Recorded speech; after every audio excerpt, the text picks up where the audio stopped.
Welcome to the Crypt, Rick, and Jonathan Show. I'm your host, Crypt Rick, and this is my co-host, Jonathan Wright. We are going to be bringing you information and inspiration from all the variety under the sun. Things that will encourage mental and spiritual growth and empower you to freedom, fun, and health. Make sure you don't miss our show every Saturday, Studio B, 6 to 8 p.m. right here at Revolution Radio. The journey begins.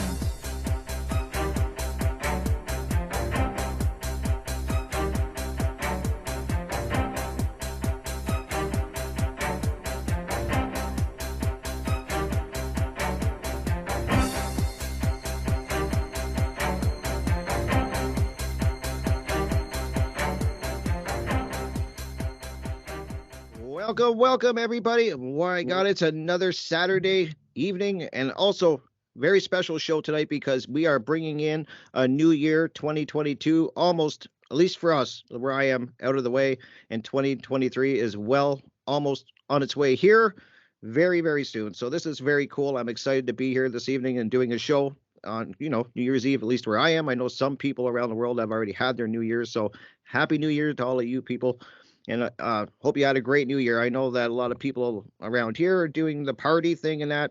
I don't do that kind of thing. I think I'm a little too old, so I'm kind of like, I'm lucky if I make it to 12:01, so that's my goal for tonight. So just to let you guys know that I'm really excited to be here. Don't forget that it is listener supported here, guys, at Revolution Radio, and I always tell you guys, it is you guys that make this all work through your donations, through your generosity, and it is greatly appreciated because it is keeping freedom of speech alive, definitely working to keep freedom alive, which is at this time, on the ropes. So a lot of great ways to donate. You can do it through, if you're doing cryptocurrency, there's Bitcoin Cash, Ethereum. If you want to become a Patreon and donate every month, you can do it that way as well. And you can also go snail mail. It is still a thing, and you can donate that way. Just head over to freedomslips.com and go up to the donation section. Lots of great ways to do it. And like I said, your donations, no matter how big or small, are greatly appreciated, guys. So thank you. And with that out of the way, I just want to go ahead and welcome my co-host. Welcome, Mr. Jonathan Wright. How are you doing this New Year's Eve, Jonathan? Yes, sir. Happy New Year's. You too. To everybody. And I'm doing well. I'm finally over my sickness. And that is a long time coming, man. It's been a while since I felt that bad for like 2 solid weeks. Yeah. And I mean, towards the end, it wasn't that bad, but like I knew I had been sick. And so, yeah, it's been a while. And I'll tell you, even though out of all of it, the gratitude that I have for it, because it just took me down a peg and it gave me a full appreciation for having energy when I wake up. Like, because it took me a lot of time to get myself to healthy, what I consider healthy. And I'm not super healthy, but I'm healthy and I'm in shape and I'm happy with what I'm doing. And it took a lot of work to get there. And you start to perhaps take for granted how, like sometimes I'll be talking to people and they're like, so like when you get up, you just have energy, like to get up and start going, like every day, like ridiculous amounts. Like it's like I have to go do stuff because it's just, yeah. And so, man, when you really have to sit for a couple weeks because you have a hard time standing through a 5-minute shower. Yep. Like I couldn't believe that I had a hard time standing through a 5-minute shower a few times. Like, wow, this really sucks. Yeah, you were telling me that was the hardest part. You couldn't do anything. Man. Like, you just lay there. Then when horrible. You lay there, you're like, oh, I don't feel that bad. And then you get up and you're like, oh, wow. I guess I do. So, yeah, that took some time to get over. And, man, I just feel so much better now. I went and worked out again finally and kind of getting back into my normal routine. I had to climb up into my attic, which requires gymnast and ninja skills all day long. And so I was up for that, yeah, so I'm doing much better. It's just such a good feeling to be through that, Well, I'm glad and I to hear think it's that. necessary to have it once in a while so that you can appreciate, again, the feeling good and like not wasting your good feeling and doing something with it. So, yeah. Absolutely. That's great to hear because I know it hit you hard for a couple weeks. Like I was really, and you're one of the healthiest people I know. Like you're religious with doing your all your vitamins and you're eating healthy, and it's like if that can take you down a notch that quick. That's why, I'm glad you brought that up because that was something that you did say that you're like, man, I would have thought that you And that goes to show that even somebody who does like pretty religiously take care of themselves, don't put a lot of chemicals, poison meat, a lot of other things that a lot of people do. I don't have that going on, and I haven't for a long time. I don't really drink anything but filtered water. I don't smoke cigarettes. I don't do drugs. There's a lot of things not going in me.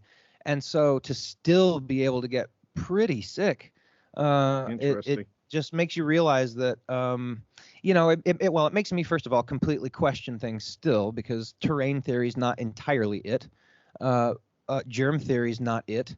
And so there's some sort of thing going on there where I know I got sick because I went into a room full of vaccinated people. That's without a doubt, because that's what happened. Christmas party, came home sick. Yep. 3 days later, I got sick. And then my mom was 1 day behind me. We didn't have the exact same symptoms, right? Like throughout the thing, it didn't go the same. Very similar, but definitely not the same. And it's just, it really makes me question, because I got to firsthand go through the experience of going somewhere, not sick, getting sick, going through it, and then getting over it, and like, what just happened? Because I definitely don't necessarily just buy into the theory that I breathed in that little particle and it ran its course and that's how that went.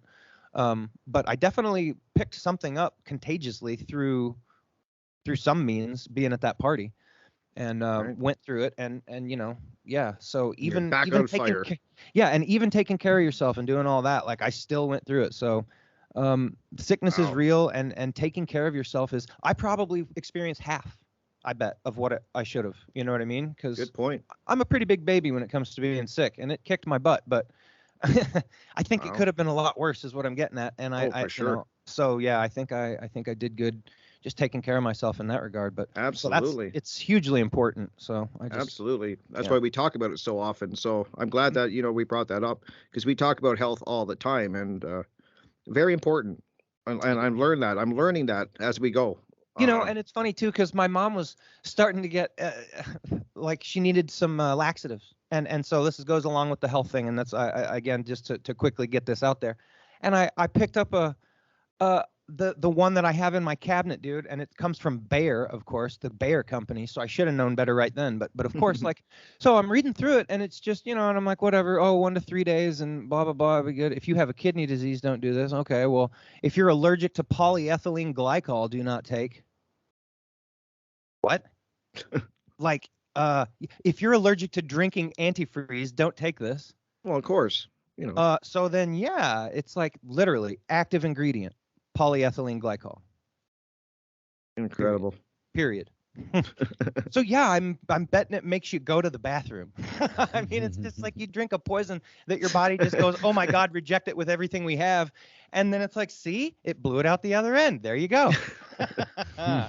Very true, man. That's crazy. But we have an amazing guest. I want to get our guest on, Jonathan. I'm excited. I've had him on my Monday show, I think a couple times now. I've done video interviews with him for my YouTube and my Rumble channel. I've learned so much from this gentleman. It's incredible. And I'm so excited that we got him on the show, because he brings a lot of knowledge. I'm telling you. He's on the One Great Work Network. Absolutely. Yep. And he's part of Funnel. So Funnel 1 and Funnel 2, done presentations on there.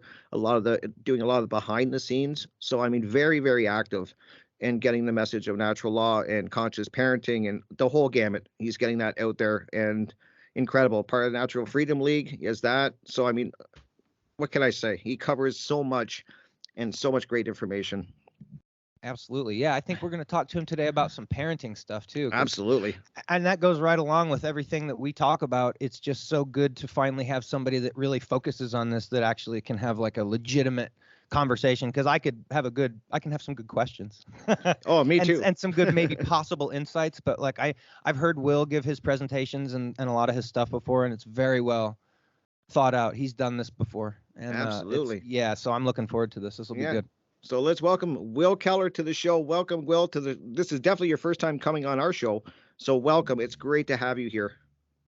Thank you so much for that great introduction, Rick and Jonathan. It's a pleasure to be on your guys' show. You guys are doing great content, man. You guys touch on some excellent topics, and this is one that I hold very much dear to me. And just real quick, because you were talking about health earlier, it's such a powerful topic. I'm constantly like reevaluating the health dynamic. I mean, that's pretty much how my awareness started with health and with water. But my dad is 60 years old, never been sick. Now, Really? Wow. yes, and I'm 41, and his best friend has known him since he was 9. Says he's never seen my dad sick. Now, I mean, that's pretty mind blowing. But in my life, never seen my dad sick. My stepmom has never seen my dad sick. My dad says jokingly he doesn't believe in it, right? But he knows that's a joke. So, but my dad gets a lot of sun. He's outside like every day. So, who knows? Maybe he's an enigma. Yeah, vitamin D3 is like even if you're going into just straight up germ theory, they say if you have enough vitamin D3, the virus can't get into your cells to replicate. Period. Yep. And vitamin D3, best way to get it is from the sun. So, For sure. I mean, weirder things have happened, man. That's so cool that he's that old and has never been sick. And I believe him. Why would you come on our show and make that up? That's like you're going to fool millions with that story. I know. So, yeah, exactly. Yeah, I totally believe it. That's crazy, man. That's awesome. Yeah, it's a trip. He's very grounded in himself, and he's got good energy, good head on his shoulders, psychologically and stuff. So he's a good guy.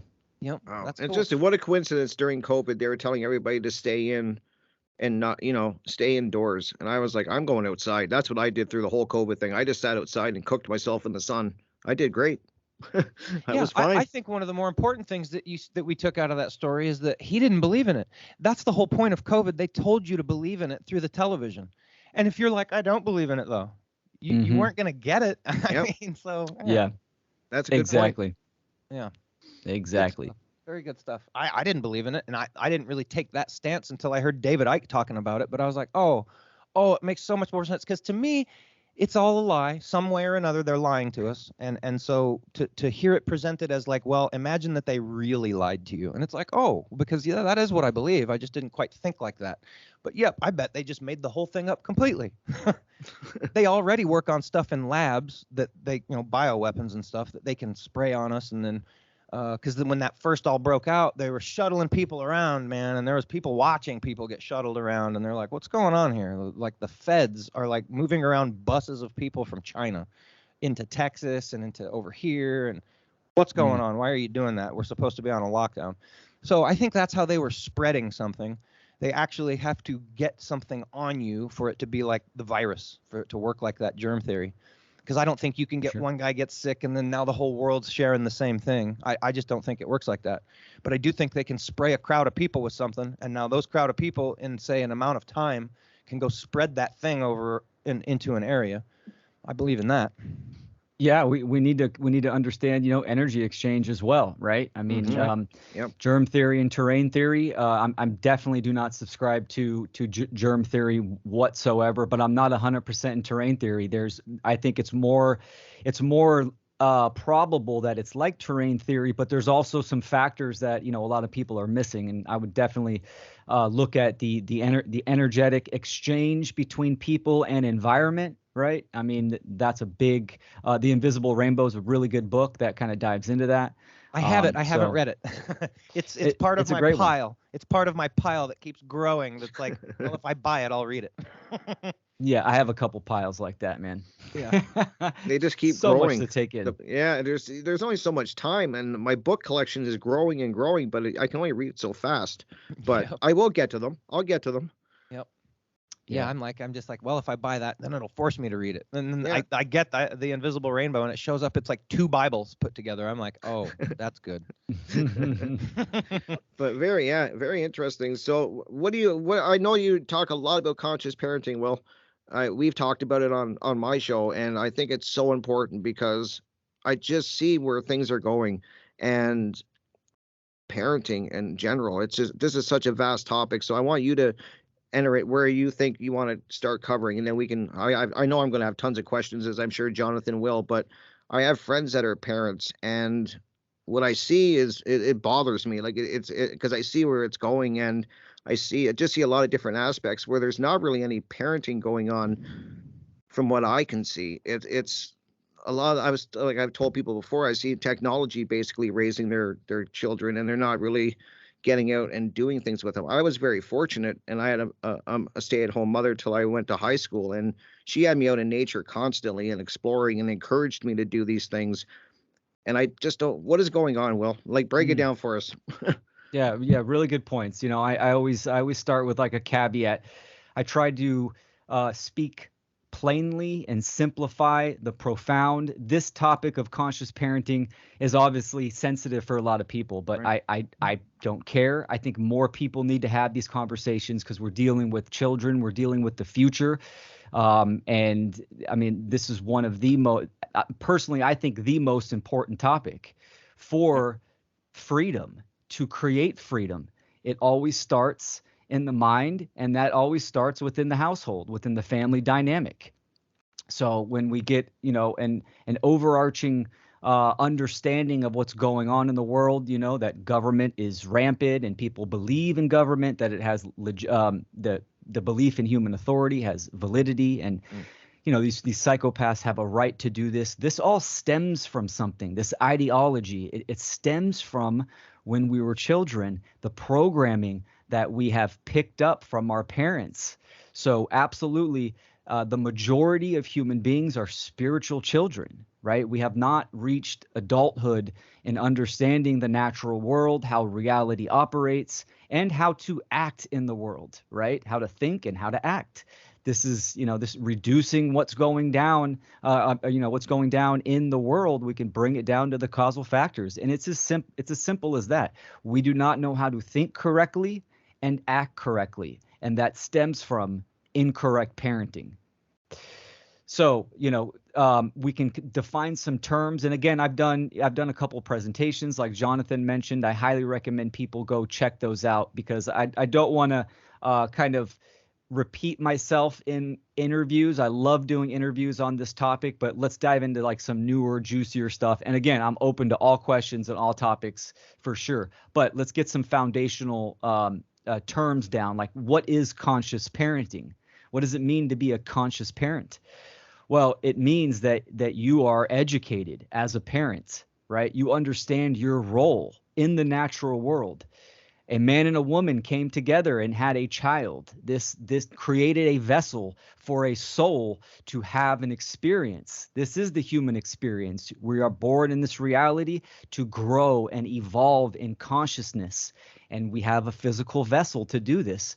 This is great responsibility, right? It's not, I mean, if you look at what's going on socially nowadays, it's just, knocked up my girlfriend. It's just, having a child is just, it's been degraded and perverted and inverted, right? It's just something that happens to people most of the time on accident, right? If we were in spiritual adulthood, we would be in something of conscious conception, where two aware human beings come together. That act of coming together and creating a child is the most sacred act in this reality, for sure.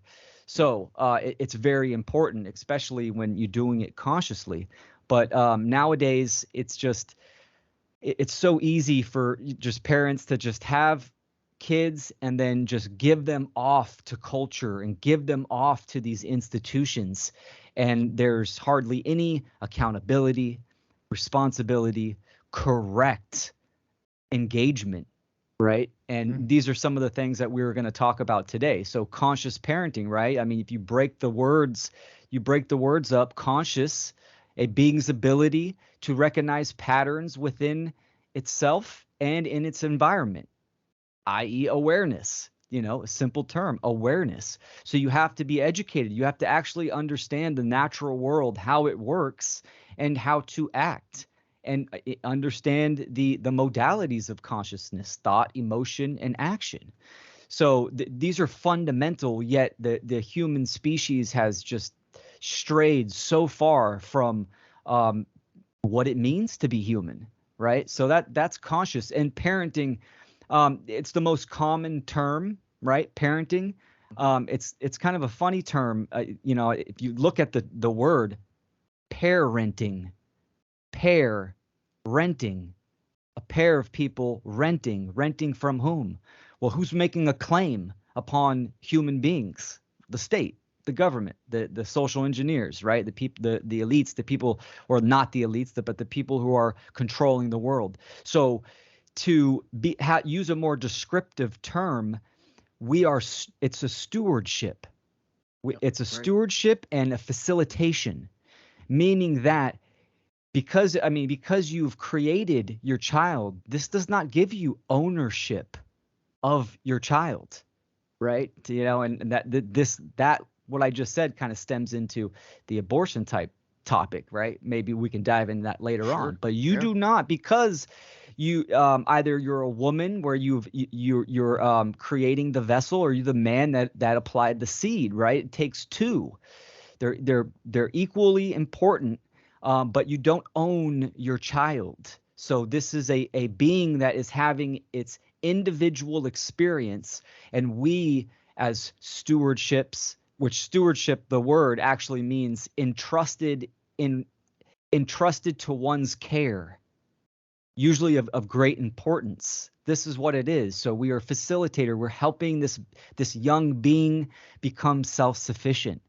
And we do this by being the example and by educating the youth, our children, on important topics. Now, there's tons of parenting styles. You can look all up and down the spectrum. There's a lot of people that talk about parenting styles, right? I focus on the principles, the objective principles of parenting, right? And we can dive into this as well. Well, what I find interesting, just to add in, is that when I talk to parents and I say, "Do you think you're being a good parent?" They immediately knee-jerk reaction that I get is they think they're doing a bang-out job because they're providing a roof over their child's head. They got food, they got clothing, and all the latest gadgets. And I think a lot of parents, to me, that's such a low marker to set at, is that you're just providing the needs, but it goes so much more than that. And it's just really fascinating that a lot of the parents I talk to, that's what they gauge this on. Is like, is their kid have every video game? Does it have all the latest technology? They're doing a great job. And I'm like, it's so much deeper than that, as I'm sure you can explain. Yes. Yeah, absolutely. Great point too. And feel free to interrupt me at any time, but that's awesome, because if we look at the psychological level, the level of awareness of human beings, most human beings, the majority, are stuck in the material realm, the material plane. They just look at it as matter, right? So it's like, well, my kid's got a roof over their head. They have video games. They got all the toys, all that kind of stuff. This is not adequate on the psychological, the emotional level, even the physical, right? So when parents say, and this is why this topic is so sensitive, because a lot of parents think they are good parents. And I'll be the bearer of bad news and say the majority of parents are doing a bad job. They're bad parents because of what they think they know, what they believe, why they believe they're a good parent. And that's a question that I always ask someone, right? Hey, do you think you're a good parent? Why? Yeah. See what they say, right? And like you were saying, well, I got a nice house, we got cars. And then also, real quick, tell people that they're a de facto Satanist, and then ask them why. And then it's funny because they can then say it just one time. It's funny because we had a show about this a while back where it's like we said the same thing, like kind of like what you did. It's like, sorry, if you're a parent, you're probably doing a bad job. And we were saying back at that time that probably if you're hearing this, you're in some way or another acting as a Satanist. And so, there's sometimes bad news gets bared on this show, but it's okay because it's for an enlightening purpose. And exactly. And for a good thing. And so, dude, this is awesome. This is, Exactly. And as much as this topic can sting and hurt and offend some people, so be it. Like I said in the beginning, this is the most important topic for freedom to evolve as a species, right? Because we're constantly playing catch up, meaning if the majority of parents are parenting incorrectly, right? We're just the human condition of control and slavery and de-evolution, involution is just going to keep spiraling out of control in a downward spiral, right? So we're constantly playing catch up. As soon as more parents understand what conscious parenting is and activate and take that responsibility, then we will start to see the tides turn to create freedom for sure. And now with the fact that people have gotten lazy and apathetic about their kids' future, now the bad guys are in full steam ahead. They're not like pretending anymore. They're like, no, we're coming after your kids. We're grooming them and we're turning them into weird shit. And it's like, whoa, dude. So now you don't have the option to like look into homeschooling. You have to homeschool or your kids are going to be turned into who knows what. They're going to be messed with mentally. I mean, it's just and so like I said, the bad guys are 24/7 going after the kids. So you're right. This is the most important thing for freedom, because once the kids once their minds are gone, it's over. It's over. There's no more remembrance after that, because then all they got to do is kill off the old people one way or another, and then that thing in our mind never existed anymore. It's that quick. That's a pretty easy way to erase stuff, because with a younger generation that didn't even know it existed, and now you just got to target a few people, and with the amount of control they have over our information, it's like, dude, things can disappear real fast in the next few years.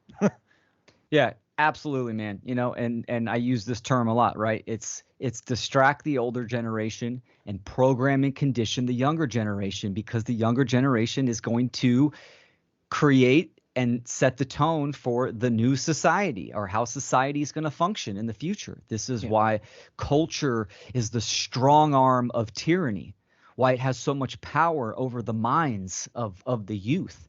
And they, like you said, times are shifting, right? This isn't covert anymore. This is overt. Like they're literally telling you what they want to do. They're putting it in your face. They've been coming for our kids. They are going to continue to do that. And like you said, it is grooming. It has to. They want the minds. They need the mind, right? Because the mind, the all is mind. This is the first principle. If you can capture and train the mind, then you are you're managing perception and you're controlling behavior and reality, kind of almost at some point. Absolutely, for sure. You're influencing the sway of civilization and the human species, and for the planet as well. We're all tied in together. So this is why the family dynamic is so important.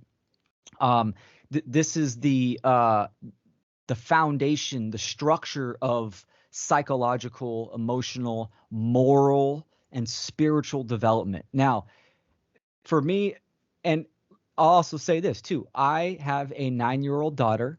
I just have one child. One's enough. She's beautiful.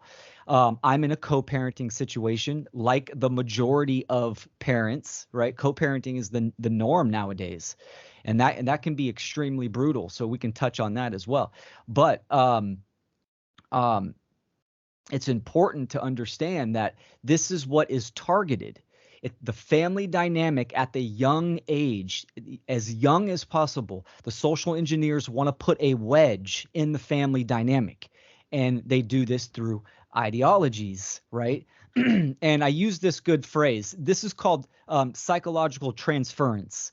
This is when you're just passing on psychological or emotional baggage right on down to your kids. Here's a good analogy. This is a crude analogy, and I've said this before. Santa Claus is a great example.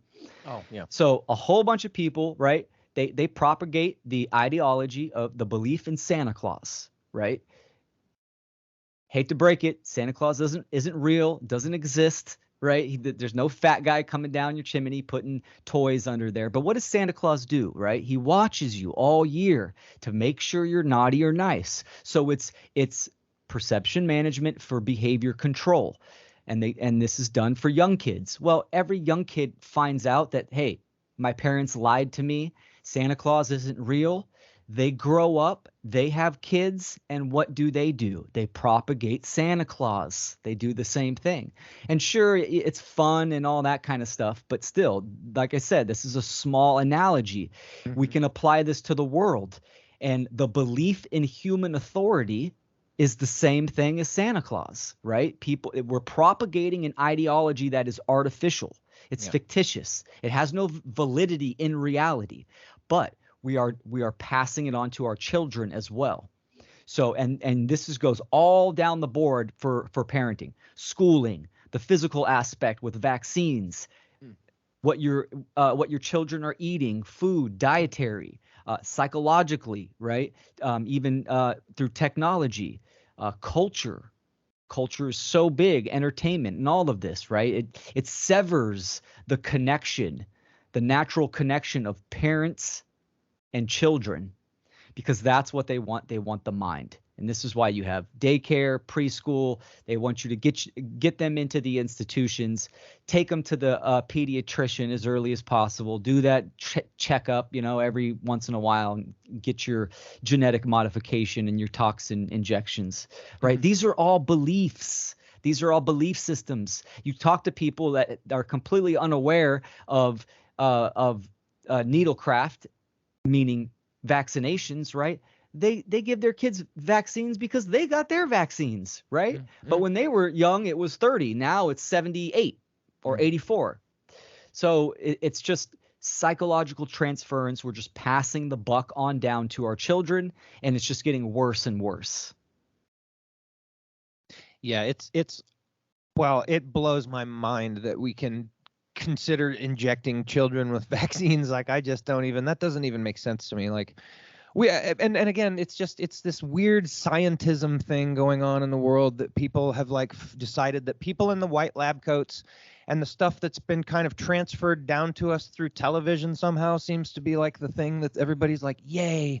And that thing tells you the truth, and everything outside of that's not really real. And it's just like, we've completely lost the concept of what science and learning and truly being inquisitive and setting up an experiment and following through and getting results and then repeating it and making sure you get these similar results with different things. And we don't do any of that, man. Like, that guy's how it is. That guy says so. That's why. And then people will literally just attack you because that guy said so. It's like, we're under a spell. We're under a couple of really big, watch back over some of the Olympics, their little grand elaborate things and all the Super Bowl stuff they play at us on TV, and the constant bombardment of these things like that, where they tell you what they're doing to you, and you will accept this, and you sit there and watch it and then go about your day, and slowly over time do accept it.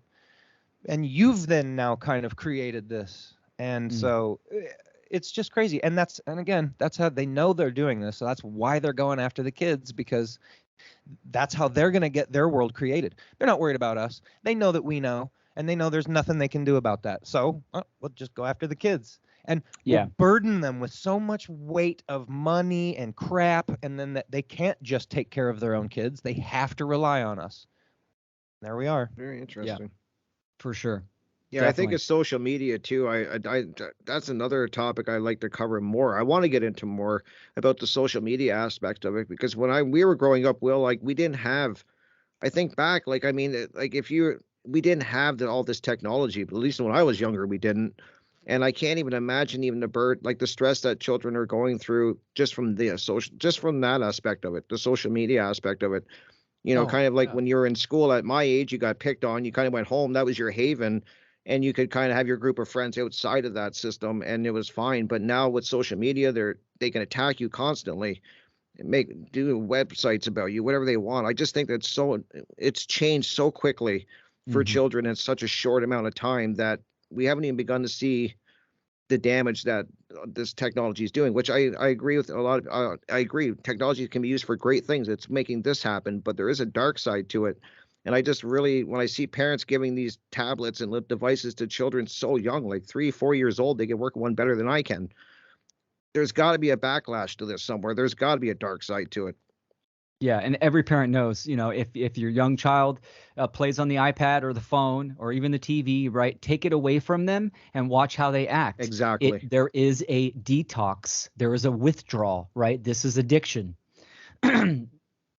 It absolutely is, 100%. Yep, I've seen it in person. I've seen a child have a tablet, the battery goes dead, and they lost it. Like, they lost it, like a complete meltdown. And I was like, wow, like, that's the power that they have, that we're dealing with.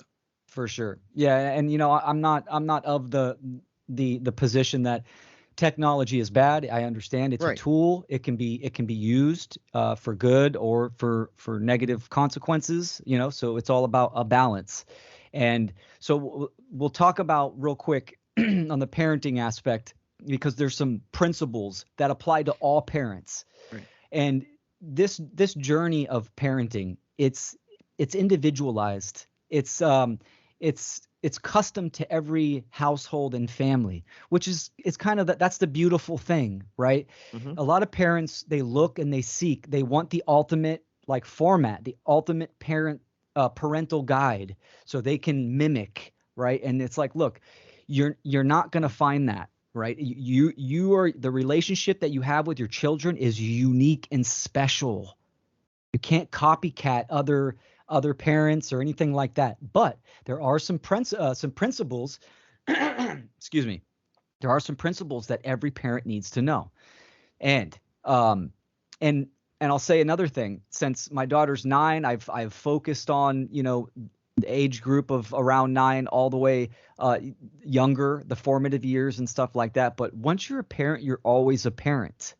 So let's say your children are grown, right? Grown men and women. You're still a parent, meaning you still have that connection, that relationship, and that influence. And there's some solutions for someone that has a grown child. And that would be, obviously educating yourself and facilitating still, but in a process of shadow work to like inspire the children to do the shadow work, because there's a lot of childhood trauma that we've all been through, Mm-hmm. right? And that's not our fault, but it is our responsibility to heal from that. And childhood trauma, it's a pretty big spectrum, a gradient, right? From the most severe of physical abuse to false ideologies and emotional inadequacies. Mm-hmm. So there's a huge spectrum, but it's good that you can facilitate that process with your children that are older and bring them into education, right? So that's something that's really powerful. So what are these principles that every parent needs to know? Well, it's obviously how to act in the world, right? Right. This is objective morality.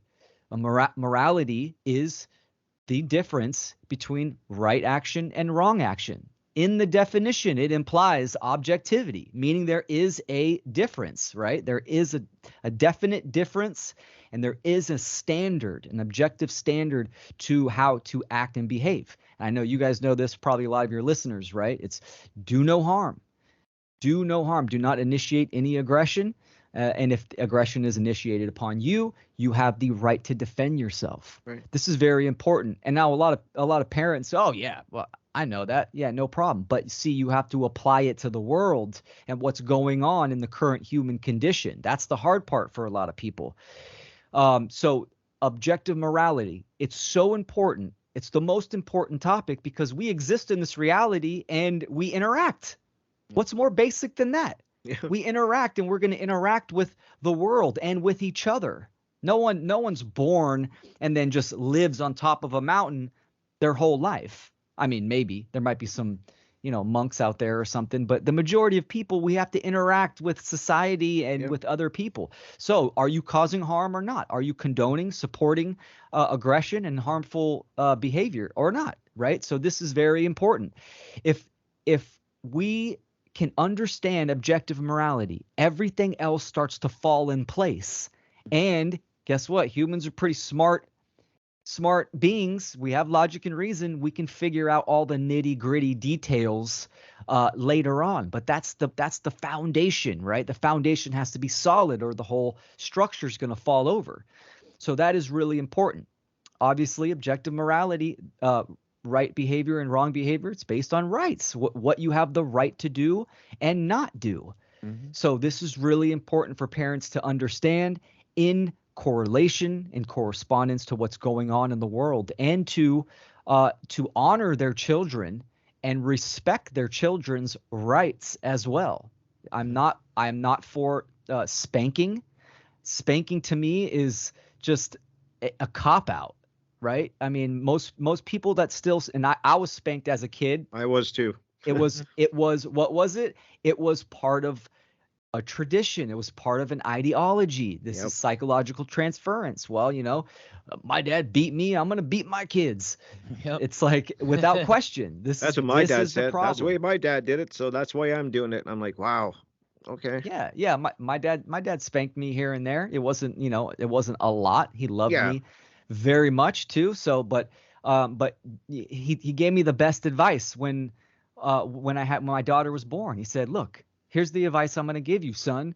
Um, just reflect on your childhood and be a better dad than me." That's great advice. What that he's is great. implying is to evolve, right? To educate yourself and evolve in the parenting dynamic as a dad. So it's really important. Natural rights, objective morality, also to understand that you have to honor your kid, right? Respect them. Understand that you do not own them. You do not have authority over them. Yes, you are a facilitator. You are responsible. Responsibility is your ability to respond. To respond to what? To a baby, right? So don't when I'm saying, like give your child freedom, I don't mean like, oh, my baby's walking across the street now onto oncoming traffic. I'm not going to That's their freedom. Of course not. Like, come on, we need to use logic and reason. And I say this because I've gotten these comments before, right? People are like, "Oh, just let my kid do anything they want." And it's like, look, that's not what you're saying.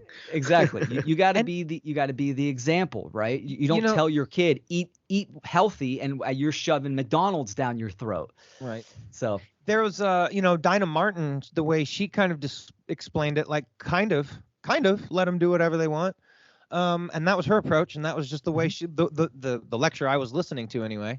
And of course she said that's not going to necessarily work for everybody, and then she of course had an hour to explain what she meant. It wasn't literally just let them do whatever they want, but kind of. And her thing was you teach them by showing them. Again, it's really almost all example. And when they need to know math because something that they want requires them to, then they'll learn math real quick. Yes. Was the thing. Well, so you just don't teach them math because they don't want to? She's like, well, here's the thing. They will want to at some point because some aspect of what it is that they've decided they want to do will bump into math at some point. And that's when they'll come to me and I'll go, hey, here's how you figure that one out. Oh, now they want to do math real quick. And it can go like that with a lot of things. So I don't know how I would do it, man. Like I've thrown my hat in the ring for my step parenting a few times in my life, and there were moments where I shined and I was pretty proud of myself. I was like, I didn't do too bad there. Unfortunately, it was in my alcoholic days, so ultimately I was a failure in the prospect of it. But I've spoken to everybody since then, and at least made it known that I know I messed up, and I've been fully absolved by two of them, and the other one is like 18-year-old girl right now, so she'll probably hate me for a few more years, and then maybe grow to not hating me. But you know, it's just one of those things that. So yeah, I feel like I definitely am a parent now because I put that hat on, even though it wasn't really my kids biologically, and I didn't do the full stretch beginning to end kind of thing. But I have that feeling of it, and I know for sure that like it's an extremely valuable thing, and it shouldn't be, and it should be taken very with a lot of respect, and it should definitely be done consciously and then with intent. Like right. You should know, okay, well, honey, we're going to now have to pause the shit out of everything we want to do now because we're going to have a baby and make our lives about that baby. And that's how it should start, I think. We're not there, that's for sure. I mean, they like not the way parenting is now. And like I was thinking, well, when I was younger, it was very odd for a parent, for at least, and I can only speak for myself, so I don't want a blanket statement, but I can speak for myself that when I was growing up, all of my friends had an intact family. There was the mother, the biological mother, the father, and they were raising the kids. And when I was growing up, if there was a break in that family and it was just the mother or the father, it was kind of looked at as weird, like, wow, you don't have your both parents. And now they've flipped it. Now it's almost really weird that if you do have both parents in the house, and I definitely know it's by design that they're breaking the family unit up. Absolutely, they make it I think they make it very extremely difficult on parents just by all the like everything that's going on and trying to keep up with even just putting a roof over people's heads. So I understand. I'm trying to look at it from both sides, but it's just really fascinating how they've kind of made having a family the weird thing. Like it's not normal. Now it's normal to be a single parent. They're kind of making that the normal, if you know what I'm trying to mean. Yeah, no, and you both you guys said excellent points. Um, Jonathan, what you were saying, and Dana Martin is one of my mentors. She has excellent content. I highly recommend people check out. But she has a parenting style. She does talk about some principles that I think every parent needs to look into and apply. One of them is understanding learning, and that as human beings, we truly learn when we are internally motivated. Right. Meaning, if I don't want to learn about, porcelain toilets, the information is going to go in one ear and out the other, and I'm not going to retain it. Right. Yep. But if I'm internally motivated, then it's going to retain, and I'm going to take in that knowledge and I can apply it. This is so important to understand children's needs. For as an example, right? My daughter very much into animals and like gardening when she was about 7 years old. So we got her an apprenticeship, right, on a farm to play with animals and stuff. That's a cool. It's we're many people that actually haven't had children are still stewardships and mentors to a lot of children, right? This is very important. So understanding your child's needs and providing resources to promote that internal motivation of natural learning is vital, is super, super important. And then, what you were saying, Rick, about the household. Yeah, absolutely. I mean, it's crazy. It's crazy. I'm in a co-parenting situation. My daughter's mother and I, we stayed together under the same house, even though we weren't like in a romantic relationship, right? We stayed together for 2.5, almost 3 years, just so we could have the family dynamic for our daughter in the formative years, right? So 0 through 7, the most crucial time in a being's life, because it's setting the whole operating system, psychologically, emotionally, physically. It's really important as well. So we did that, and then till she turned 9, and then we made the decision to separate into 2 separate houses because she's a little older. She could handle it a little differently than if she was younger. But it's just with the co-parenting and the separation in homes, it is so brutal. Then you bring the state involved, right? And then you have child support services and all this stuff. I mean, it is just it's a war. What it sounds doing, like a nightmare. It's pitting mother and father against each other in a full-on war, and they are the fuel for that. And it's just it's pretty crazy. They're the worry, they're the problem too. They're like, they throw in the thing, whoop, here's the problem, and then they fund both sides of the war. Yes. Yeah, exactly. Oh, it's just and you terrible. bring up great point about the learning too, like Jonathan, and you were speaking on it too. Well, that I always thought that about, like, it's so much powerful when you want to learn something. Because I'm just thinking about myself when I want to learn something and I'm excited to learn about it. I take that information in and it sticks. It's there. But I always thought that the school system is such an unnatural way for a human to learn, that you got from this hour to this hour you got math, and then from this hour to this hour you got history. And then it's such an unnatural way to learn. It just it promotes no critical thinking, no conscious thinking. It's just memorize and spit it out to get your score. And to me it's just such an unnatural way to learn. It really is. The best they give you is, or you'll get bad grades. Yeah. And some people's parents don't care. And my mom realized very quickly that I was not going to care very much. And then so she gave me a motorcycle and then said, now I'll take it away unless you do good. And I was like, damn, all right, I'll do good. And I did. But it's literally the only thing, man. Like, and because I was just in a daydream from the minute I got on the bus until I got home. And it was, and then just when I needed to, I did the crap they wanted me to do. I was never there. I could literally daydream off into like full on landscapes into different places. And like that should have been nurtured and used. And like I could have probably been doing like psychokinesis or who knows what if I had been trained back in the day when that was like real powerful back then. Rather than being yelled at. Why are you staring off into space and not paying attention? Yeah, exactly. It's like, dude, I'm getting an A in this class. Back off. Yeah, I can totally relate. Well, if you think about it, I mean, 12 years from grade school to high school, 12 years, and there's usually, kindergarten and pre-K and then college. That is the most important years of development of a human being's life. And what it's doing is it's keeping them, like what you were saying, Rick, it's artificial. It's indoctrination. Indoctrination means to speak into. It's promoting a fixed mindset where they are just telling you how to think.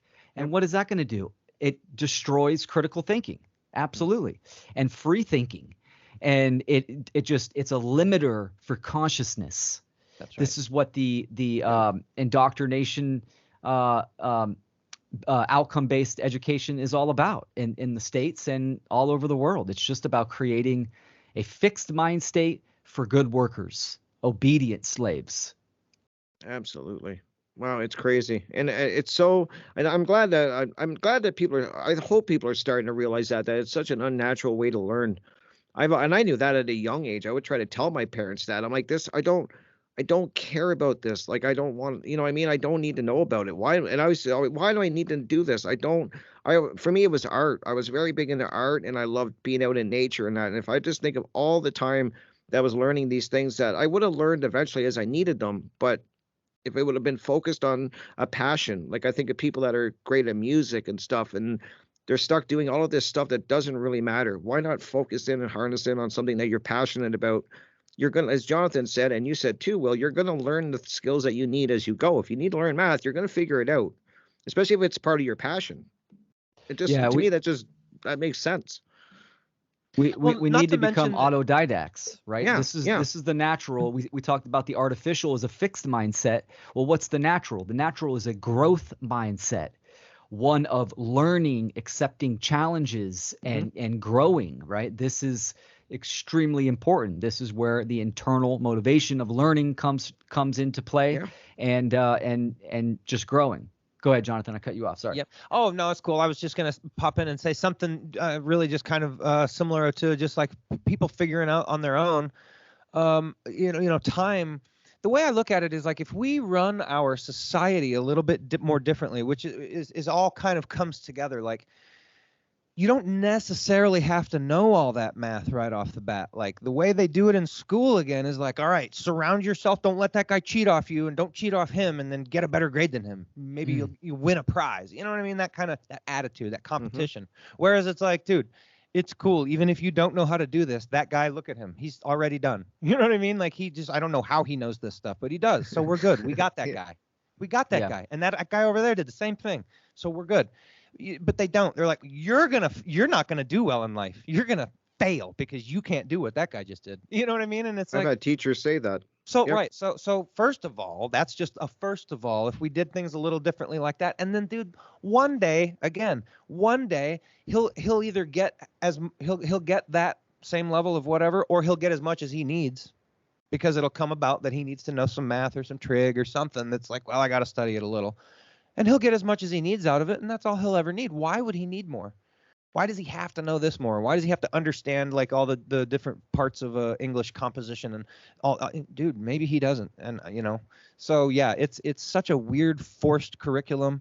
I don't like the way it works. And again, if you just let people go about their thing, you can and again through demonstrating who you are as a parent.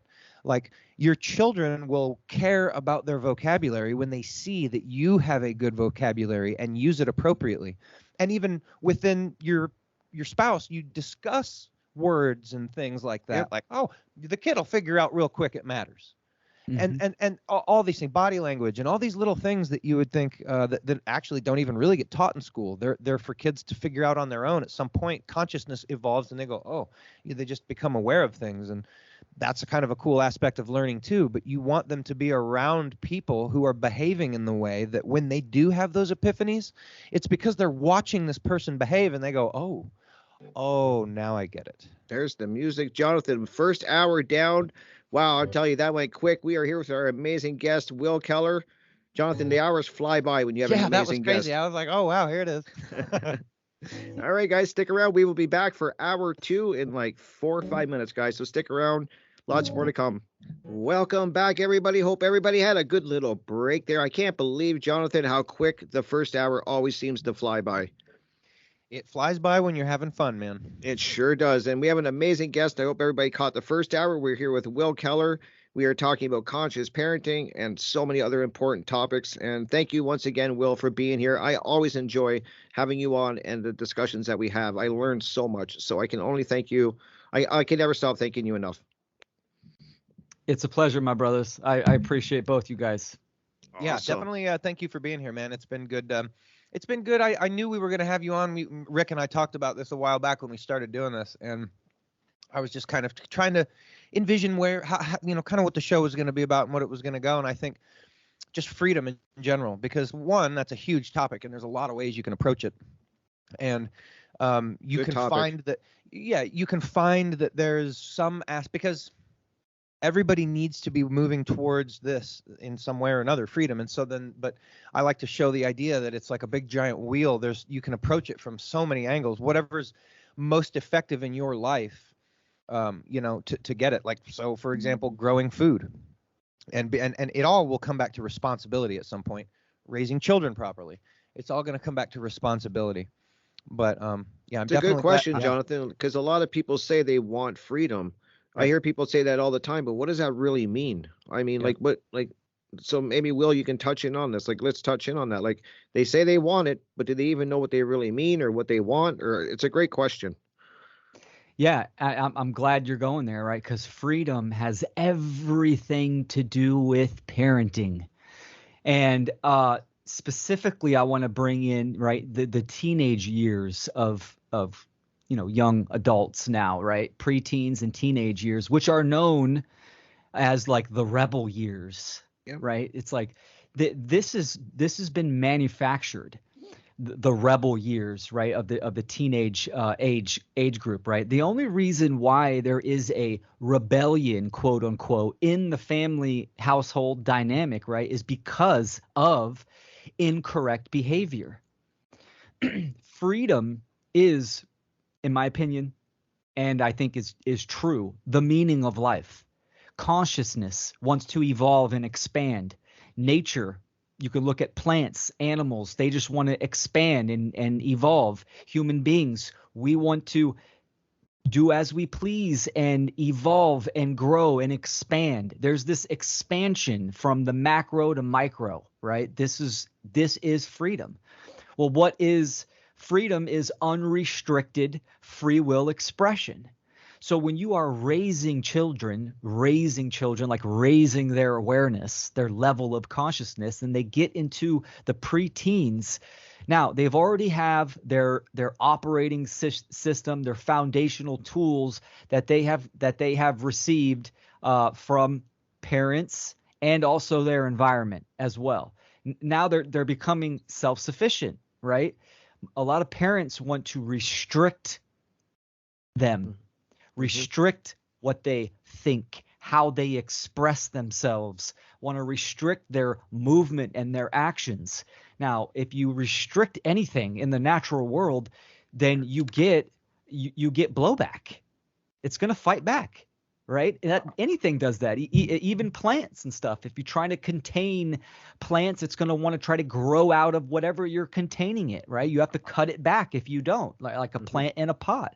Right, an animal. You'll break an animal's psyche keeping it in the cage, but give that animal will want to leave the cage and escape. Freedom is the most precious gift in existence, and we need to understand that as parents and become our freedom advocate for our children. But I'm saying this with, already the prescribed caveat of understanding objective morality. So there's the only reason why teenagers are rebelling against their parents is because there's a lack of trust and freedom. Right.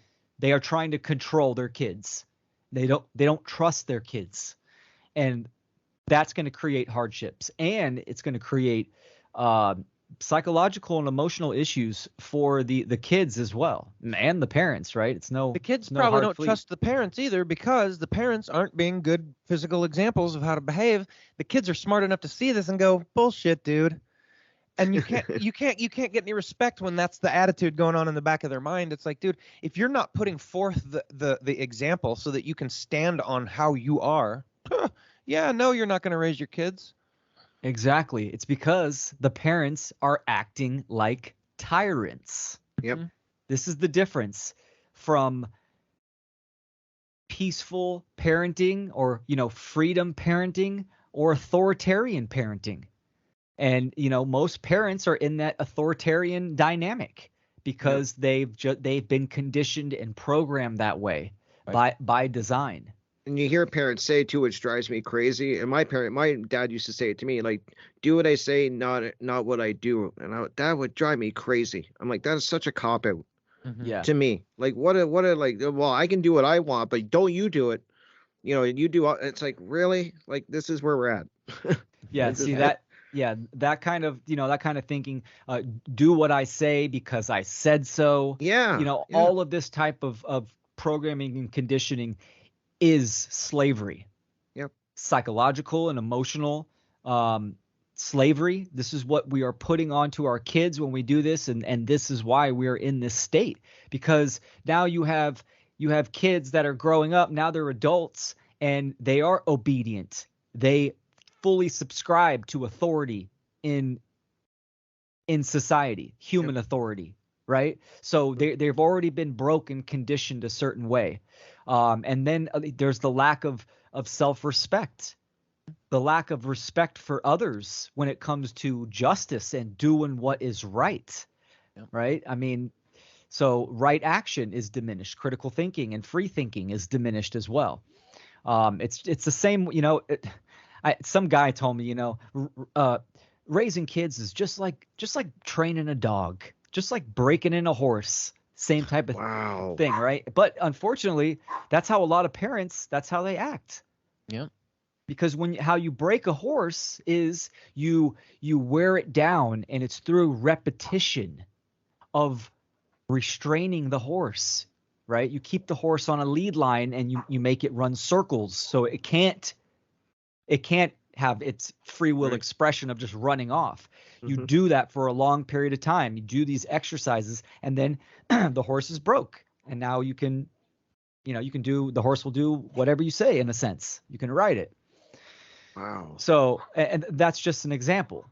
So yeah, it is mind blowing. Now, where I want to take this is in the psychological realm. And Carl Jung was a big proponent of talking about psychology, obviously, but the two realms of the anima and the animus.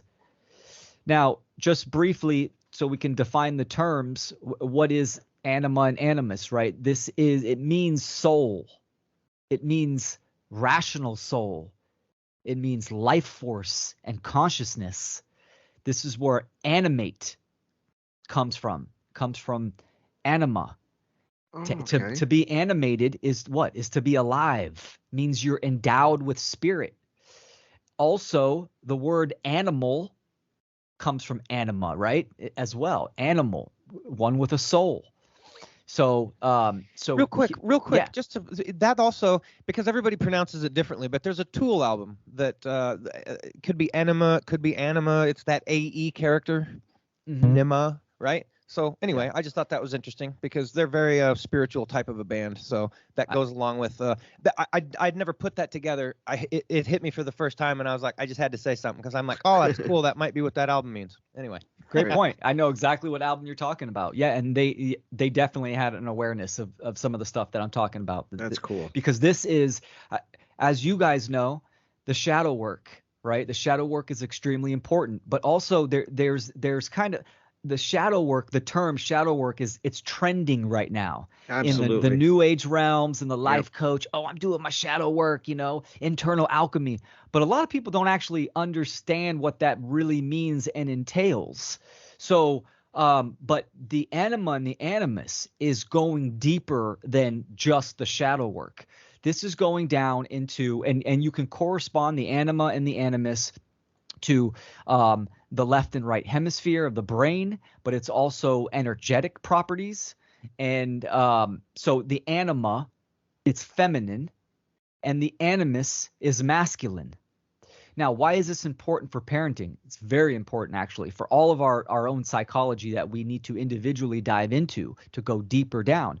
So the anima, and we all have these psychological characteristics within us, the anima and the animus. But the anima is related to mother. The animus is related to father.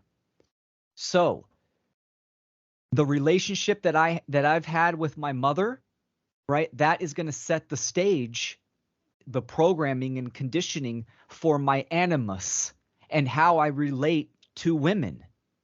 And same thing with the father. My relationship with my dad sets the conditioning for the animus and how I relate and interact with men.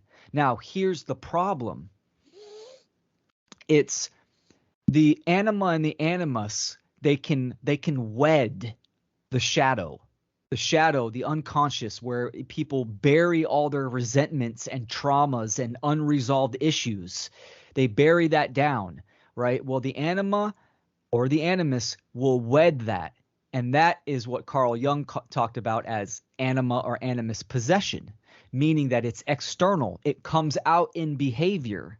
We all know, if you have a lot of, shadow unconscious baggage, yes, it can come out in behavior. But with the anima and the animus, it's directed to certain gender, right? Either the masculine, the males, or the females. So our relationship with our parents sets the stage with interaction with other human beings and our relationships. This is where, everyone's heard of, mommy issues and daddy issues. Yep. Well, where does that come from? This is what I'm talking about. It's the anima and the animus. So if parents understand this, ultimately we all need to, right? But so if someone, is older and their kids are grown up, this is where you can step in and facilitate great healing within your grown children, right? You could talk about the childhood and the relationship that you guys had and what you're doing. Even if your child isn't, fully aware, you could still be the facilitator and still provide healing. Or, they're doing the healing, but you're facilitating that. And that has profound effects. But also just relationships in general. We see, just look at the entertainment industry nowadays, like hip hop and rap nowadays, right? I mean, that's been manufactured for a long time. Mm-hmm. Bitches and hoes, and how, and look how women, young girls, look how they act compared to like 20 years ago, right? The roles have switched. Males have become feminine and females, women have become masculine. This is a manufactured, premeditated attack on the anima and the animus, the psychology in individuals. And it's rooted in parental relationships. Wow. Yep. That is so true, Will.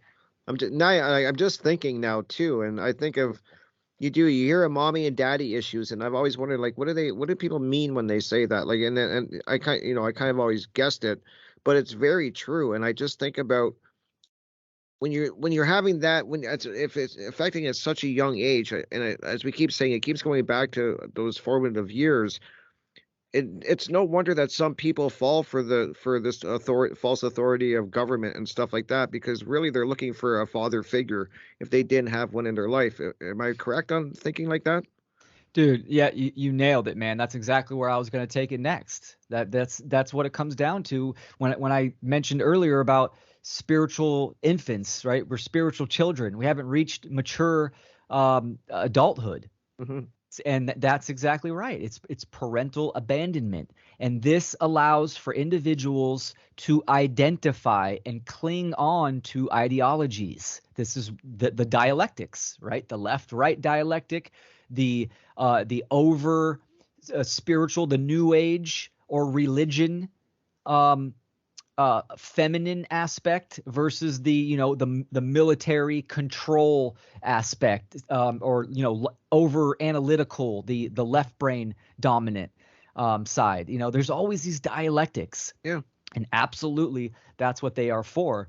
And just our personal relationships. It's like, as a man and a father, the relationship I have with my daughter it's going to set the tone for every man that comes into her life, or how Very she true. interacts with any other male, but also the respect and the self-love she has for herself.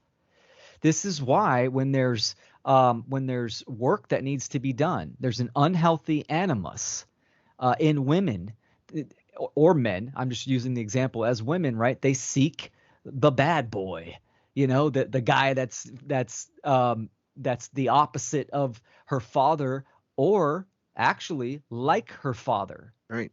Right. That's the key, is that, it seems like the new boyfriend is the opposite of her father, but the psychological characteristics have something that her father has as well. Could be, Right. he was mean to her, or, there wasn't enough love there or respect. And she's going to date people like that as well. And then they have kids and they do the same thing Yes. over. This is where psychological transference comes in.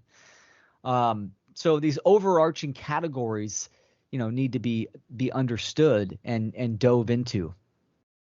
I think it goes back to also to the fact that we talked earlier about how so many people don't really know what shadow work is. It's a trendy idea and everybody's talking about it, but and I know teachers that teach about it, and that don't, in my mind, really know what it is. And I learned what it was through default. I didn't really know it was called shadow work until I'd already gone through a good bit of it, and then I was like, oh, that's what that's called. Okay, now I get it. You know what I mean? I kind of learned it from the back end, because That's kind of like me. it's actual work. It's not telling anyone about it. It's figuring out what's actually wrong with yourself and then changing yourself. And it can happen real fast, and it can be really powerful and effective, and it can drag on and on and on. I mean, I don't, everybody's situation is different, but ultimately it's actually changing. That's the work. The work is becoming a different person.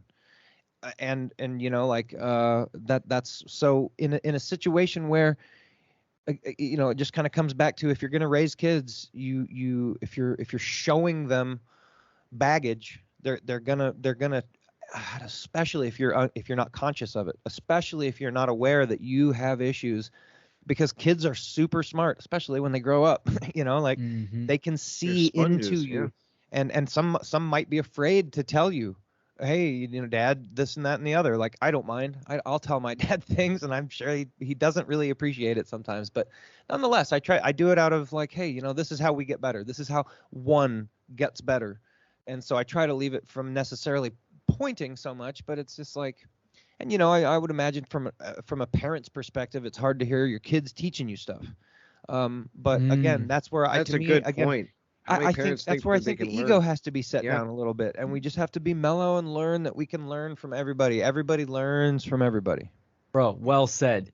Absolutely, man. Absolutely. We need to get into the student teacher dynamic, both child and parents. This comes down to teachability. We can learn tremendous amounts of knowledge, self-knowledge, from our children. Our young children are their mirrors. They can reflect Right. our emotional, psychological baggage right onto us if we have the eyes and ears to see. Yep. To see that, right? I mean, and plus, young kids don't have the conditioning and the programming from culture as like adults, where it's rooted in. So yeah, man, you nailed some really good points. The shadow work is really, like you said, it's just understanding what makes you tick. It's understanding the psychological framework by which you operate. And to me, this is ongoing. Always. The shadow work is, Yeah. there's the initial process of catch up where you have to look at your childhood and bring yourself all the way up to par, but then it keeps going, right? You still have that process of self-synthesis and analyzing yourself and what makes you operate. Yep.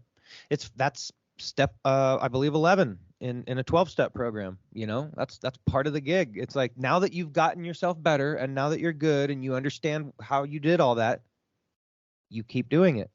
And it's like, oh, that makes sense. Yeah.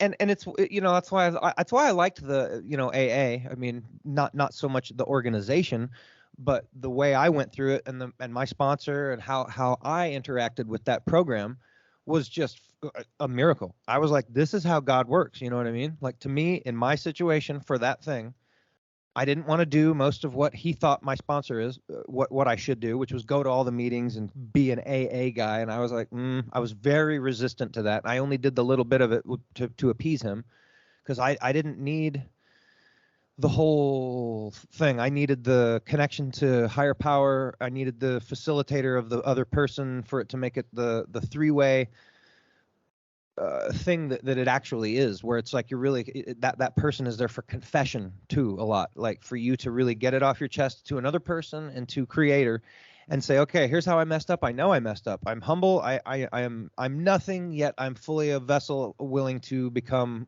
the greatest that I can be. And then it happens. And then, so, that's part of the whole. And sometimes it takes, for me, takes really heavy weight before you can actually change, because otherwise you're like, I'm good, dude. What do you mean I'm good? And I've found so many people tell me that when I'm like trying to nicely present the idea that maybe there's things about yourself you could work on, just as a thought. No, People don't want to hear that. I'm good. Oh, yeah.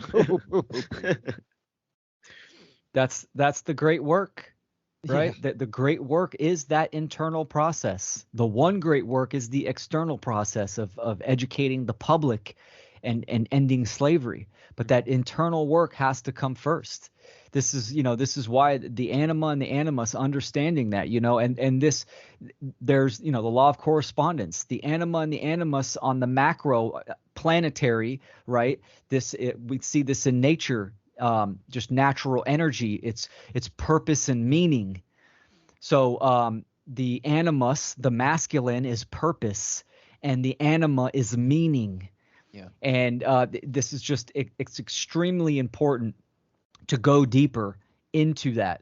And that's something that we all have to do, and I've done that personally. I've thought about the relationship I've had with my father, and still have with my father. He's still alive, and with my mother, and I was blessed to have a stepmother so young that's a beautiful woman.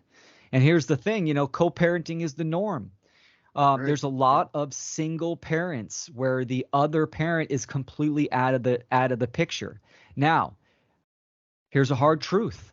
Your kid is going to suffer because of that, but that's out of your hands if one parent checked out and couldn't man or woman up and take on their responsibility, the ability to respond to that situation. So there is education that still can be done from the single parent, and also mentorship, like we talked about earlier. Right. And I'm not saying like, if you're a man, you're bringing all your girlfriends over because you want a quote unquote woman in the house to have an influence. No. I'm saying that you could seek a feminine mentor, right? A woman that is a mentor in whatever aspect that your children is interested in. Maybe you have a daughter and she's into crafts, right? You could seek that. Maybe it's an aunt or a friend or a grandmother, right? So it's there. Understanding this information allows us, it gives us the knowledge to adapt and to influence and facilitate our children's needs to the best of our ability. Yeah, I look back and I had a stepfather for a few years, and I learned some stuff from him, but right as he kind of exited the picture, I met a guy who was same age, but he was a motocross rider. Like we met on motorcycles, so like the age almost didn't mean anything.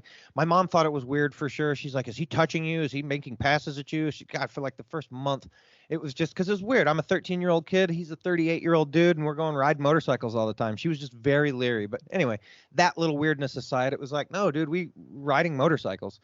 And it was just like, I look back on it now, and so much of that dude I picked up on, like he was the coolest dude in the world. You know what I'm saying? Because like he was my mentor. Like there was no hey, I'm being your dad, or it was just like, don't let your mom find out about this type of stuff. You know what I mean? And it was just like, and he'd help me fix my bike. He taught me how to do mechanic stuff. He taught me how to ride. He taught me how to drive. I mean, he's a 38-year-old dude, and he's got a 14, 15, 16-year-old kid next to him. And he's like teaching me stuff, doing the dad thing kind of, but doing it from a big brother perspective. And I just, kind of looking back on that and reflecting, it's like, because we were into kind of the same thing, like I really did absorb a lot from him. And so kids, like you said, a mentor thing, kids will pick up, especially if it's something they're interested in. I certainly did. I didn't even think about that until just now, how much I absorbed from that guy. But because I was fully interested in, and this was a dude that was also a roadie for like 12 different hair bands back in the 80s and early 90s. So every band you can think of and name that's on the radio and has the hair and had 10 hits, he was the roadie for them. So we had all these backstage passes, and you can imagine the stories and guitars all over the house. That was Kip's guitar, and that was this guy's guitar, and I'm like, wow, dude, you're cool. Yeah, I think I definitely had I had a neighbor that was kind of like that, Jonathan, that took up the role. Because now I'm thinking about, like, I thought about this because my dad, I did have both parents in the house, but my mom was, like I was saying, a stay-at-home mom till I got into high school. But my dad was constantly at work, and I would only see my dad, if I was lucky, in the morning for a very short amount of time. And then in the evening, he would kind of come home, eat dinner, and he would crash. So I didn't really have a strong relationship growing up with my dad because he was just never home. But I definitely found somebody, an older gentleman that lived down the road from our house, and he kind of took up that role where I was learning so much from him. And I used to always think to myself, I wish I could be doing this with my dad, but he just never seemed to have the time. That's a whole different discussion because he was trying to provide for his family. But it's really weird how it's not weird. It totally makes sense that if you're missing something that important in your life, you're going to seek it out, if you know what I mean. And or it'll find its way to you. Find your way to you, right? Yep.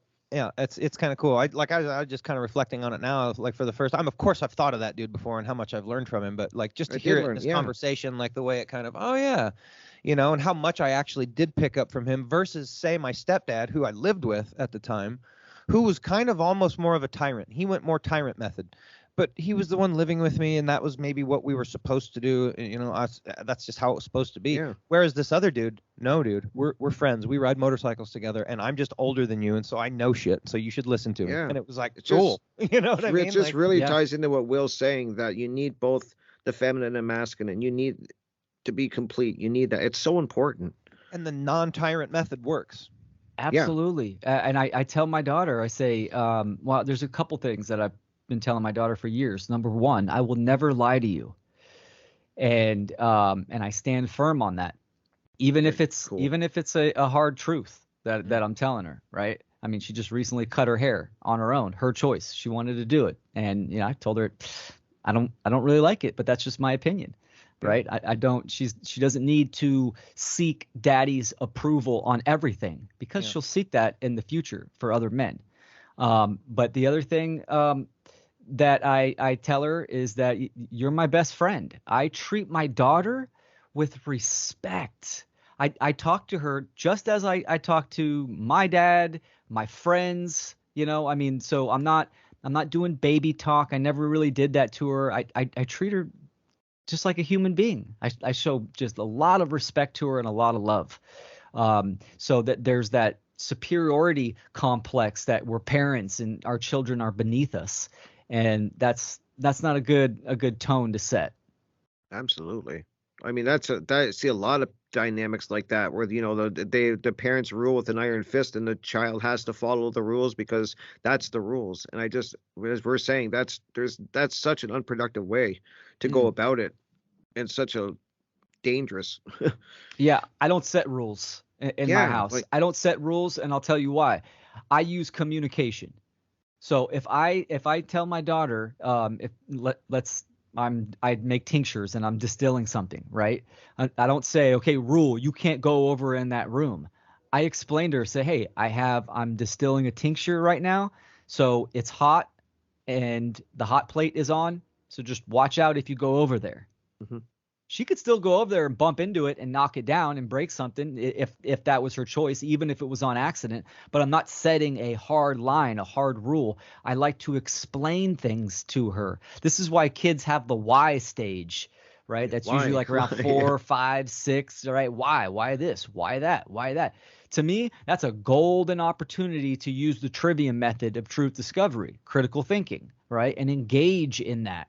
A lot of people are kind of annoyed of that stage, but that's a great opportunity to even show your child, if they ask you something, for you to say, well, I don't know, let's go find out. That is extremely empowering, because now you have a chance to teach your child how to do some critical thinking, right? Mhm. So yeah. Yeah, that's very cool. Very cool. Critical thinking, that is sorely lacking, Will, in the world. That's for sure. There's Yeah, not a lot of that going on right now, and it's so important. The trivium, I that was so valuable when I learned that. I still remember that when it all kind of came together, and what a powerful way of thinking that I wasn't taught that in school, that's for sure, and I wasn't taught that by my family. It was never even talked about, kind of like, and it's I just think that it's such a powerful. It's so powerful. I can't put a fine, a more emphasis on it, that the trivium way of thinking is the key to unlocking a lot of everything.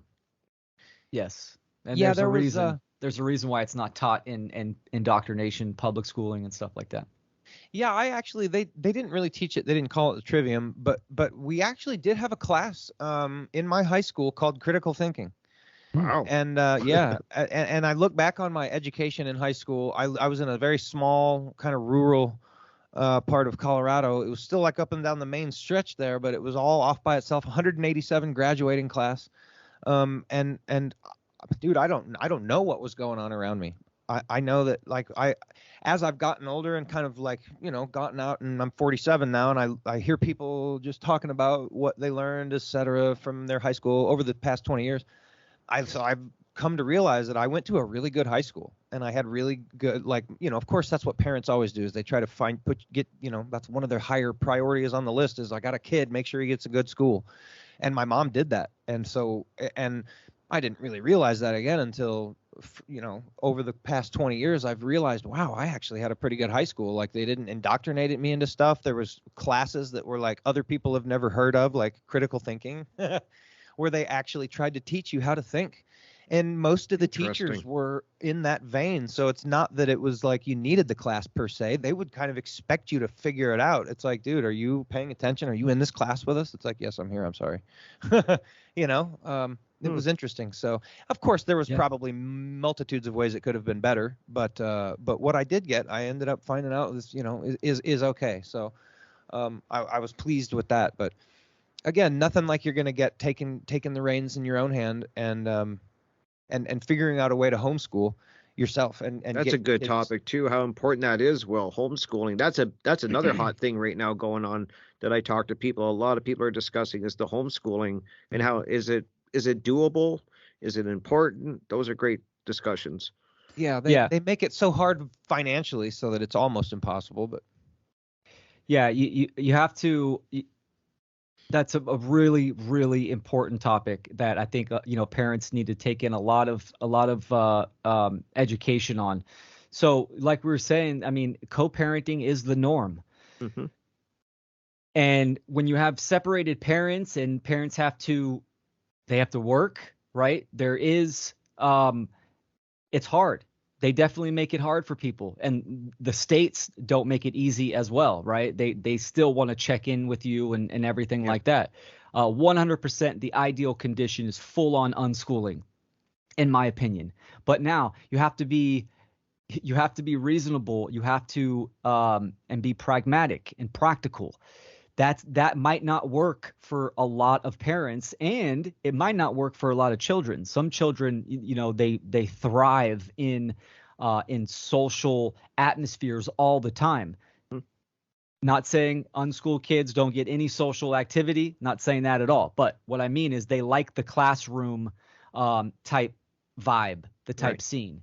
So in that case, there are lots of other options. There are charter schools. There are Waldorf inspired schools as well. Now, a lot of them, you have to do your research. Right. They're all different. You have to get involved. This Yeah. is what bring to my point of sacrifice. It's so easy nowadays for parents just to enroll their kids into school and then bam, they're off 7 hours a day. They don't have to do anything, right? You have to get involved. You have to do your research. What is the best situation? It ultimately comes down to the relationship that you have with your children. So even if your kids are in public school, which yikes, but still, if that is the case, guess what? You still are the parents. You still have that influence on them. How is the relationship? Because if you're not engaged on that deep level, on that relationship and staying within rights and freedom, if you're not being the freedom advocate, then your child is going to look elsewhere and it's going to find culture. It's going to find these institutions. Culture is the big one for young kids and teenagers, right? Culture is tied into the school and what is trending and all that. And this is why a lot of parents, they say they can't relate to their teenage kids.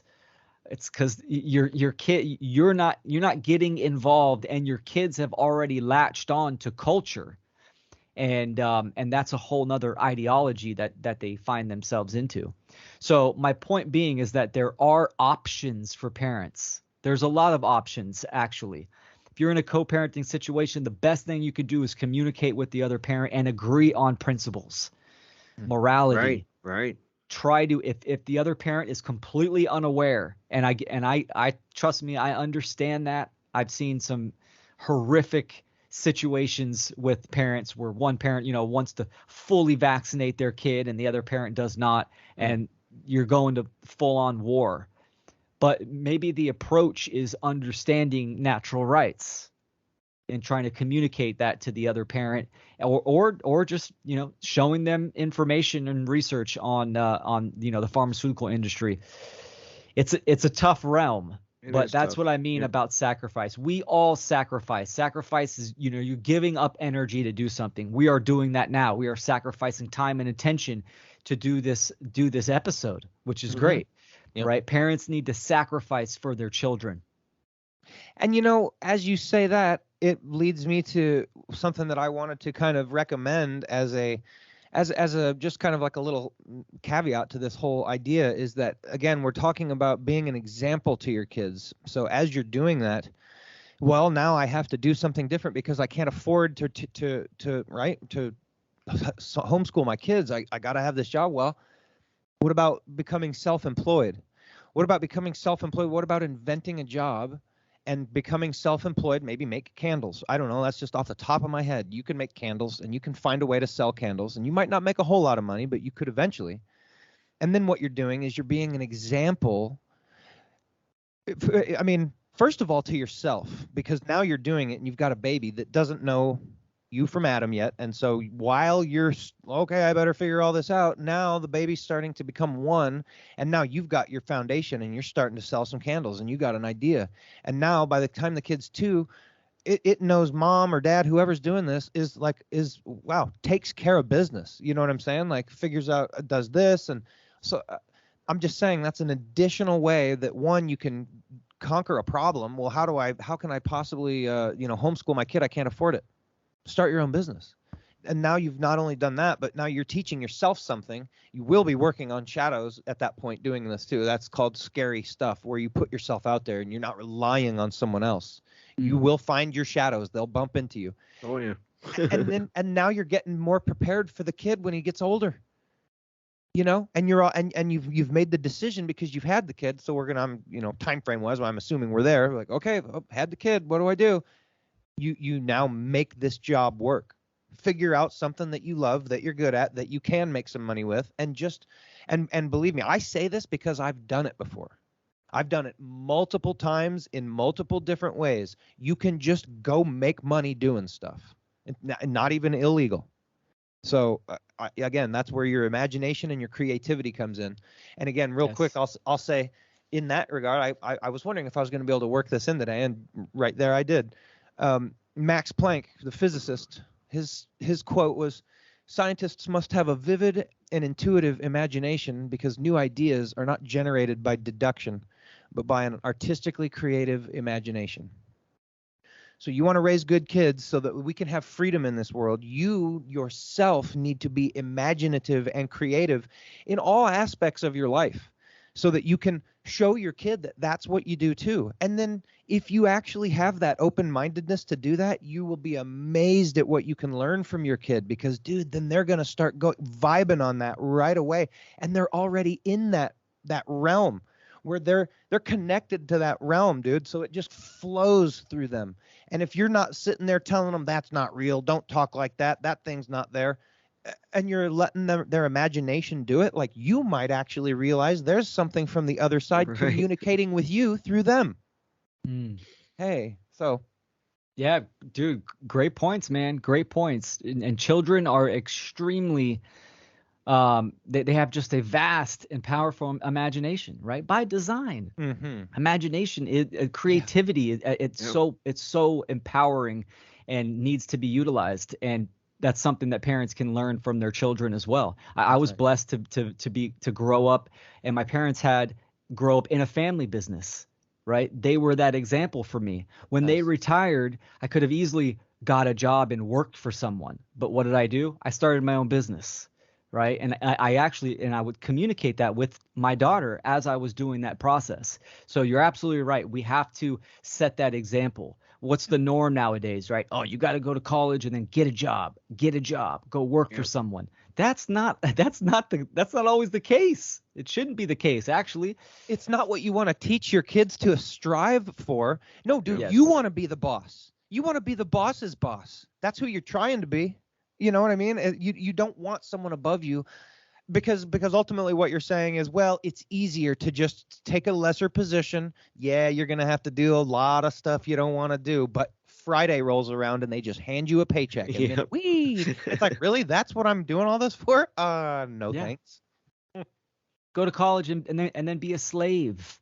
Yep. Right. To pay back your college debt, that God knows what that bill will be. I know people are still paying back. 67,000 plus it can be. Yep. I know people are still paying back college loans like all these years later. I'm like, wow, they really set you up, Will, for failure from the get-go. It's such a scam. They don't tell you that it's a scam. Yeah, that's right. That's right. And college is definitely one of the most dangerous places for your kids to be psychological, because all these crazy artificial ideologies, that's where they're implemented. That's hardcore. Where they come from, some of them. Yeah. Absolutely, for sure. Yep. And it comes down to what you believe, right? This is so important. The main message of what I'm talking about here today is you have to analyze what you believe. Even on the topic of homeschooling, a lot of parents think homeschooling is just doing public schooling at home, where they set up a bedroom, or they set up a space in their room and make it look like a classroom. They got the desk. No, Right. no, that's not what it's about. You got to get a clock on the wall that dings at 45 minutes. Exactly. Yeah. And then, okay, we're doing schooling from, 8 a.m. to 3 p.m., just like public school. No, that's still indoctrination. That's not what it's about. It's about natural learning, motivating, inspiring for your child to fall in love with learning. And so, yeah, but it's all about what we believe. We need to look at that and use the trivia method of critical thinking and realize, okay, this is all bullshit. This is artificial thought concepts that actually are not in alignment with what is correct, what is right, and what is moral. And eliminate those and get more in harmony and symbiosis with nature.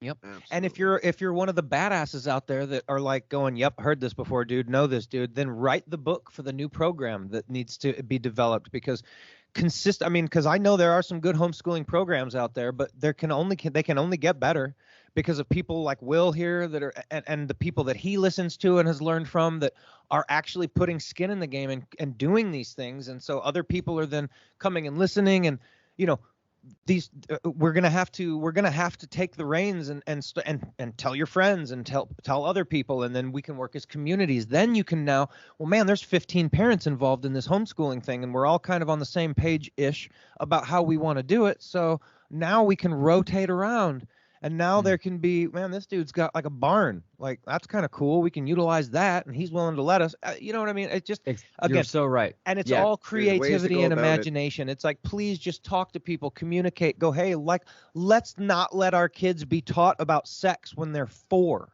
Mm-hmm. Yeah, don't mean, get me on yeah. that one.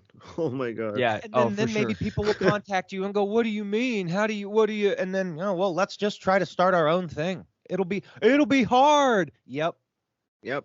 Let's all do it together. It'll be hard. Let's plan a Saturday. Let's all get together. Let's do a neighborhood watch, except for our kids' future. Well said, man. Some great points. Some excellent points, man. And this is why the fundamental principles of objective morality, the trivium, which is critical thinking, learning how to think, and natural law, the principles of natural law, which are the governing dynamics of how this reality operates, those categories right there, that's what every parent needs to understand for themselves and then educate their children on. And the rest will take care of itself. It's all creativity and imagination. After that, your child's going to do what your child wants to do, and you should promote that. Yeah, Absolutely. Yep. and they'll be so good at it. They'll be so good at it, and they'll love it. And it might be weird, dude. It might be weird. Like, was it Dinah Martin was talking about one of her kids is like harvests the goats and then spins wool and then makes his own wool and then makes these costumes for these, like, for the LARP groups that go out in the 50,000s in the wood and do the fake sword fights and stuff. And like that those whole huge communities got a hold of him, and it's like, and he's 12 and 13 doing this. It's like, what?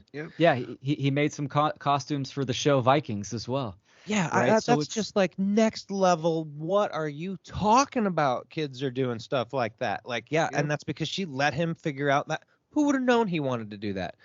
And he wouldn't have known if you had crammed him in a school and been like, learn 2 + 2. Yes, exactly. I have a friend that like that too, Jonathan and Will. That she since I grew up with her, and ever since we were little, she was into like nature, like bugs and stuff that most people would run away from. She would dive into it. Like, she was in swamps and looking and digging up bug. Like, I'm serious. Every creepy crawly thing that you could think of, she was into. Wow. And now she's a big researcher in Mexico and working to save a lot of the wildlife in Mexico. And just really involved with nature and educating people and trying to save a lot of the species that are going extinct. And I just think that if, like you guys just said, if her parents crushed that at a young age, she wouldn't be doing the great things she's doing now. They let her figure out what she loved, and they encouraged it, and they nurtured it, and now she's doing amazing things. And I And just like think, I said, it might be weird. yeah, You got to it was encourage weird to all kids of us to at do that weird time. stuff, man. Yep, Weird is it was how it's weird. gonna go. If you're Yep. not being weird, you're being like everyone else. Yeah. Oh, she Yes. was looked at as Yeah. weird for sure, and it's just wow. But just to see where she's went to, it just shows the power. If you want to learn, it's something you love and you're passionate about and encouraged. That's the way to learn. Not that I always looked at learning in negative when I was younger because they were forcing me to learn something I didn't want to learn That's right. at that time. Yep.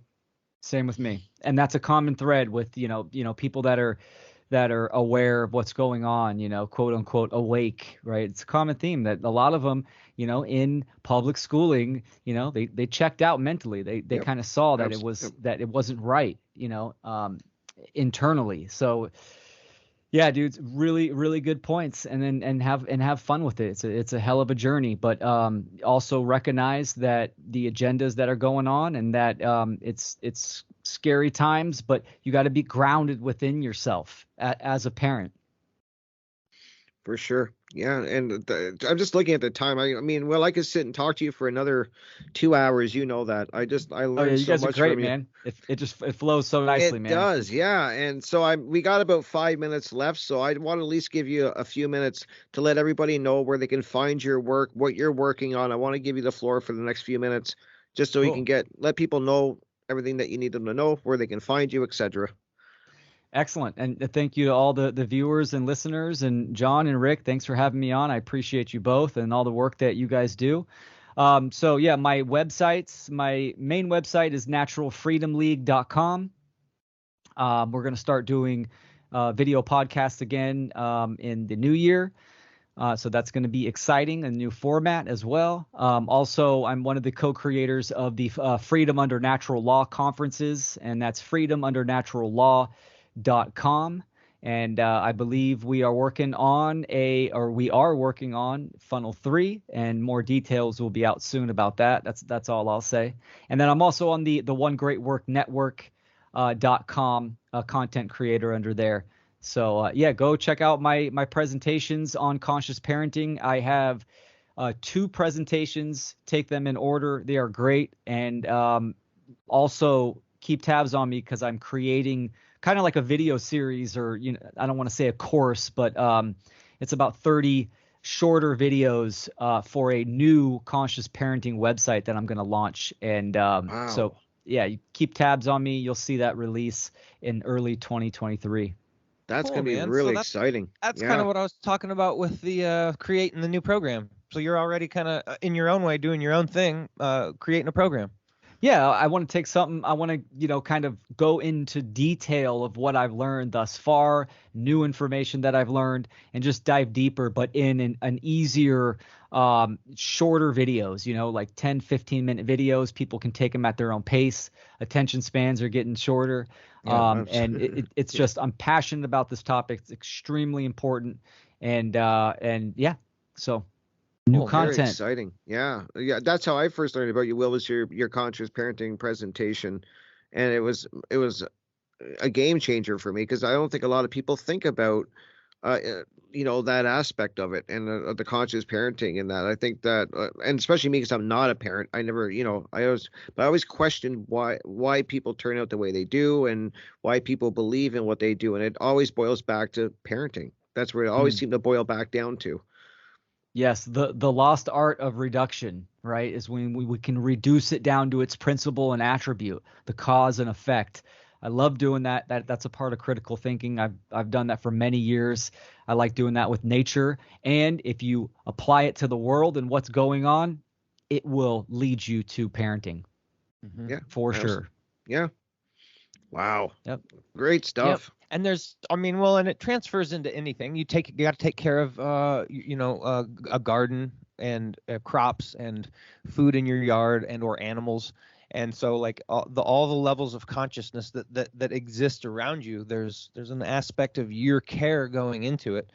And that will produce the fruit, if you will, just across the board, metaphorically, of what you want. And so your kids being awesome, and ideally think about it like, who's going to take care of you when you get old? You know what I mean? hopefully good the little point. vessels of joy that you raise appropriately, you know what I mean, will come back on you later and go, I love you, Mom and Dad. Thank you for taking care of me. Now let me help you. Absolutely, man. I can imagine it's a full, the other full side cycle. of that might be horrific. Like, oh my God, who are these people? Where's Steve? Like, Exactly. oh, Yeah, God. we change their diapers when they're babies, and then they change ours when we're old. Old Yep. people. Yep, That's so true. I'm doing that right now. I never really got to do. I never had any kids that I was stepfathering where the diaper was an issue. So I never did diapers. Never had to do diapers until now. Now I'm taking care of my mom, so I'm getting to pay it back. And it's Awesome. really it's such a cool thing to be able to get to take care of my mom at this point. So if anybody's out there and that pops up for you and you get a chance to kind of just put your life on hold for a minute and take care of your parents, I highly recommend doing it, because when they're gone, man. So Yeah, Absolutely. I did that with my birth mom in the last year of her life, and it was, every day it was a lot of work, and I wouldn't take it back at all. I enjoyed it. I got really close with my mom in that last year, and it was great for sure. good. That's awesome. Yeah. Wow. Cool. Great show, guys. I mean, what a Will, you're welcome back anytime, my friend. You Yes, know please, that. definitely. Yeah, man. Definitely You'll have to come come back back. again, and we'll continue on our discussion. You'll have gotten some more stuff put out by the next time you come back, so we'll be able Sweet. to kind of go through some of that. But Absolutely. what a good show this was, man. This will be fantastic. A good one for the records. Yes. Awesome. Yeah, thank you guys for having me on. I really appreciate it, and keep doing the great work. Absolutely. right. You too, my friend. Absolutely. All right, guys, that's the end of the show. Thank you, Will Keller, for joining us. And I hope everybody has a great New Year's, a safe New Year's, and have a great evening, guys. Be back very soon. Take care, guys. Happy New Year's.